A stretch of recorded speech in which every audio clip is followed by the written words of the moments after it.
De ano passado acaba nós estamos bezig junto com stakeholders para poder fazer joint venture que caminha. Mirando que a prioridade é agora que nós ponemos de nossos critérios e nós também assim arriba a prioridade. So lo que nós queremos fazer agora aqui também está junto com stakeholders bem com joint venture, mesmo com o conceito que nós fazemos na Caia Taratata.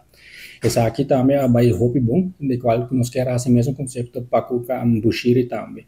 De caso aqui, ano passado, nós assim, com todos os stakeholders, apresentar o plano aqui, o quanto está, nós só temos ramen tentativo de parte aqui também. Então, o que nós fazemos é seguir o work out.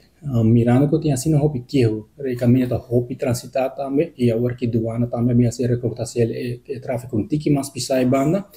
Nós assim também junto com a doana, nós opte hoje também para bem com uma solução mais duradoura. No caso aqui, nós pensa para freio e caminho que corta e caminho com 10 cm, hanche caminho 7 metros, passina e põe mix de santo junto com freio material junto de gelo mix é bom, compactele ou compactele com vals, assim que monta tique mais hopi com normal underhoud que nós também está sendo rebecaia de santo.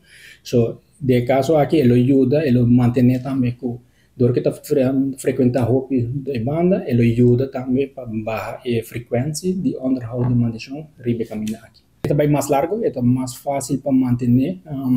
Nós trobamos trabalho riba gele, tá um projeto riba mês, eu trobei dor que de 10 cm, botem com higiene back full, botem preparar full e foundation, это dura mais hopi também para preparar projeto mais e gasto riba gele. Pero ele tem seu benefício também onde lá mirando com a você rata yobian hopi de dia aqui ele por bata hopi mais com este sistema aqui comparar que outro nós não tá ser caminho completo pero se nós lo afentu nós lo ser ele temporariamente nós também nos indica agora que nós lo ser parcialmente e passina auto por seguir passa pero tem rato também nós ser completo passina aí nós por queda manter caminho full bom poner lá de 10 cm está valse e depois nós habile back pero nós tá por de minimalizar e molestar para o vecindário, através assim nós pedimos cooperação e para o cliente e gente na banda para hora que nós está trabalhando a polícia vai cautela